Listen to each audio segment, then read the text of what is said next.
Mid day news లో ముందుగా అంబేద్కర్ కోనసీమ జిల్లా ఇరుసుమండలో బ్లో అవుట్ వద్ద రెస్క్యూ ఆపరేషన్ కొనసాగుతోంది. ఇక మోరి చమురుబావిలో 4వ రోజు సహాయక చర్యలు కొనసాగుతున్నాయి. త్వరగా మంటలను అదుపు చేసి వెల్ క్యాపింగ్ చేసే దిశగా ఓఎన్జీసీ చర్యలు చేపట్టింది. ప్రస్తుతం వెల్ ముఖద్వారం వద్ద వాటర్ అంబ్రెల్లాతో శకలాలను రెస్క్యూ బృందాలు తొలగిస్తున్నాయి. మరోవైపు మంటల శబ్దం, గ్యాస్ ఉధృతి కాస్త తగ్గడంతో ఇరుసుమండ, చింతలపల్లి, లక్కవరం అదేవిధంగా ఇతర గ్రామాల ప్రజలు కూడా తమ ఇళ్లకు చేరుకున్నారు.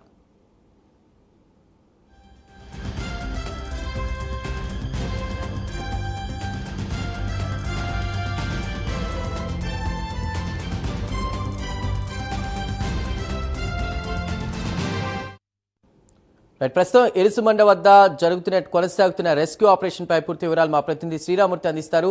శ్రీరామూర్తి, మంటలు అవి తగ్గుముఖం పట్టినట్టు తెలుస్తోంది. ప్రస్తుతం గ్రామాల వాళ్ళు, చుట్టుపక్కల గ్రామాల వారు కూడా వారి ఇళ్లకు చేరుకున్నట్టు తెలుస్తోంది. ప్రస్తుతం అక్కడ అప్డేట్స్ ఎలా ఉన్నాయి? చందు, ఇప్పుడు ఇక్కడ ఇరుసుమండలో బ్లోఅవుట్లో చూసినట్లయితే ప్రస్తుతం అయితే పరిస్థితి అయితే అదుపులో ఉంది. కానీ ఈ బ్లోఅవుట్ మంటల్ని కొనసాగుతున్నాయి 4వ రోజు. అయితే ఇవి రేపు సాయంత్రానికి కంట్రోల్ చేసే విధంగా, వెల్ క్యాపింగ్ చేసే విధంగా కొన్ని ప్రయత్నాలు అయితే ఇంటర్నల్గా ఓఎన్జీసీ క్రైసిస్ మేనేజ్మెంట్ టీం అధికారులు చేపట్టారు. అయితే చెప్పడానికి 10 నుంచి 15 రోజులు సమయం పడుతుందని చెప్తున్నప్పటికీ కూడా సాధ్యమైనంత త్వరగా దీన్ని కంట్రోల్ చేయాలన్న కార్యాచరణతో ముందుకి ఓఎన్జీసీ క్రైసిస్ మేనేజ్మెంట్ టీం ముందుకు కదులుతుంది. ఇప్పటికే ఏదైతే వెల్ క్యాపింగ్ చేయడానికి ప్రధానమైన ఏదైతే బీఓపీ అంటాం, అంటే బ్లో అవుట్ ప్రివెంటర్, అంటే ఇది గ్యాస్ కిక్ని ఏదైతే పైకి లీక్ అయ్యి ఎగజిమ్ముతుందో దాన్ని అవ్వకుండా కంట్రోల్ చేసే మూత అయితే ఇప్పుడు అదే మూత ఇక్కడ బావి దగ్గర దెబ్బతింది. పూర్తిగా ఆ దెబ్బతింటమే కాకుండా కేసింగ్ దగ్గర కూడా, కేసింగ్కి బీఓపీకి మధ్య ఉన్న పైపు దగ్గర మధ్యన ఉన్న గ్యాప్లో నుంచి ఈ లీకేజీ ఎగదనిందని చెప్పేసి నిర్ధారించారు.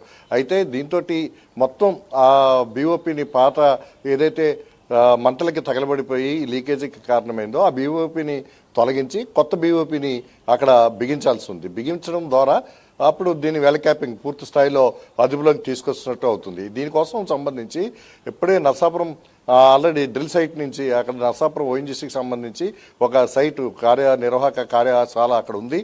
అక్కడి నుంచి మొత్తం ఈ బీఓపీని తీసుకొచ్చి ఇప్పుడే సైట్లో దించారు.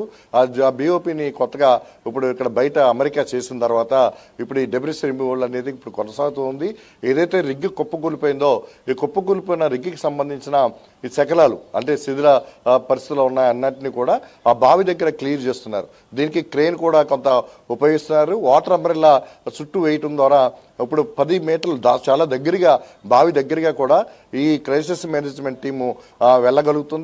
అక్కడ ఉన్న కొన్ని శిథిలాలను, శకలాలని కూడా బయటికి తీసుకొస్తున్న పరిస్థితులు కూడా ఇక్కడ కనిపిస్తూ ఉన్నాయి. అయితే ప్రస్తుతం అయితే వాటర్ అంబ్రెల్లా ద్వారానే సహాయక చర్యలన్నీ కూడా కొనసాగుతున్నాయి.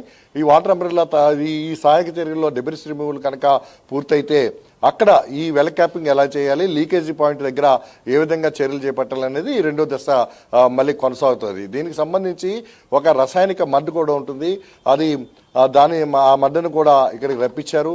ఆ రసాయన అంటే ఏదైతే తీవ్రతతో వస్తుందో ఆ బావి నుంచి దాని మీద ఇది అధిక పీడన శక్తితో పంపింగ్ చేస్తే అది ఆగుతుంది. ఒకవేళ అలా ఆగని పక్షంలో అది నేరుగా పైకి వెళ్తూ ఉంటుంది. దానిపైన తీసుకొచ్చి ఈ వెల్ క్యాపింగ్, అదే బీఓపీని అమర్చి అప్పుడు లాక్ చేస్తారన్నమాట. ఈ ప్రక్రియ అంతా కూడా రేపు సాయంత్రానికి పూర్తి చేయాలనేది ఇంటర్నల్గా ఓఎన్జీసీ క్రైసిస్ మేనేజ్మెంట్ టీము భావిస్తుంది. అయితే పైకి మాత్రం ఇక్కడ జిల్లా అధికారులు కావచ్చు, ఉన్నతాధికారులు కావచ్చు, దీనికి 10 రోజులు సమయం పడుతుందని చెప్పేసి ఒక అంచనాగా ఉన్నారు. అన్నీ కలిసి వస్తే కనుక రేపు సాయంత్రానికే దీన్ని పూర్తి స్థాయిలో క్లోజ్ చేయాలని చెప్పి కూడా భావిస్తున్న పరిస్థితి ఉంది. ప్రస్తుతం అయితే గ్రామంలో సాధారణ పరిస్థితులు కొనసాగుతున్నాయి. ఇళ్లకి మొత్తం అంతా బాధితులందరూ చేరుకున్నారు.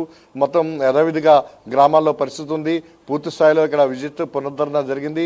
అయితే ఎవరిని కూడా ఇప్పుడు ప్రస్తుతం సహాయక చర్యలు కొనసాగుతున్నాయి కాబట్టి సైట్ దగ్గరికి ఎవరిని కూడా అనుమతించట్లేదు.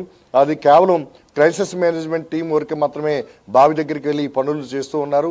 అయితే చాలా వేగవంతంగానే రిస్క్ ఆపరేషన్స్ జరుగుతున్నట్టుగా మనం చెప్పవచ్చు.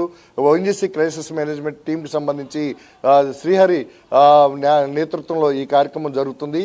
అయితే మొత్తం అంతా కూడా ఏదైతే ఓఎన్జీసీ టెక్నికల్ డైరెక్టర్ ఉన్నారో ఎవరైతే విక్రమ్ సెక్షన్ కూడా ఎప్పటికప్పుడు పర్యవేక్షణ చేస్తున్నారు. ఇక్కడ జరుగుతున్న పనులు కూడా ఇక్కడ జిల్లా కలెక్టర్ మహేష్ కుమార్ కూడా ఎప్పటికప్పుడు తెలుసుకుని అప్డేట్ కూడా చేస్తున్న పరిస్థితి కనిపిస్తుంది. అయితే మొత్తానికి చూసినట్లయితే పచ్చని కోనసీమలో ఒక చిచ్చుగా ఒక 31 సంవత్సరాల తర్వాత పాచిలపూడి బ్లోఅవుట్ తర్వాత అంత పెద్ద బ్లోఅవుట్గా సంభవించిన ఈ ఇరుసుమండ బ్లోఅవుట్లో ఒక 5 రోజులకే కొంచెం సాధారణ స్థితికి రావడం, దాన్ని పూర్తి స్థాయి కంట్రోల్ చేసేందుకు ఇప్పుడు చర్యలు చేపట్టడం చూస్తుంటే కాస్త వరకు ఇది వేగవంతంగానే పనులు జరుగుతున్నాయని నేను చెప్పవచ్చు. మరోవైపు చూసినట్లయితే ఇక్కడ ఏ విధంగానే ప్రజలు ఆందోళన చెందనవసరం లేదు. పూర్తి స్థాయిలో అదుపులోకి వచ్చింది. ఇప్పుడు మండుతున్న మంట కానీ ఈ లీక్ అవుతున్న గ్యాస్ కానీ ప్రజలకు ఎలాంటి ఇబ్బంది కలిగించదు. కేవలం దీన్ని ఇలాగ వదిలేయకుండా మంటలు కనుక మంటకపోతే కనుక ఈ గ్యాస్ మళ్ళీ వ్యాపిస్తుంది కాబట్టి మంటని కొనసాగిస్తున్నారు. మంటలు కావాలంటే ఆర్పేయచ్చు, కానీ ఆ తర్వాత వెలువడుతున్న గ్యాస్ వల్ల కొంచెం ప్రమాదకరమైన పరిస్థితులు ఉంటాయి. ఎవరైనా లైట్ వెలిగించినా నిప్పు వెలిగించినా మళ్ళీ అక్కడ గ్యాస్ మండే పరిస్థితి ఉంటే అప్పుడు ప్రమాదకరమైన ప్రాణాపాయ పరిస్థితులు కూడా ఏర్పడతాయి. అందుకని ఈ మంట మండిస్తున్నారు. అది కూడా దృష్టిలో పెట్టుకోవాలని చెప్పి కూడా ఇక్కడ ప్రజలకి ఓఎన్జీసీ అధికారులు విజ్ఞప్తి చేస్తున్న పరిస్థితి కనిపిస్తుంది. Chandu. Right Sriramurthy, thank you.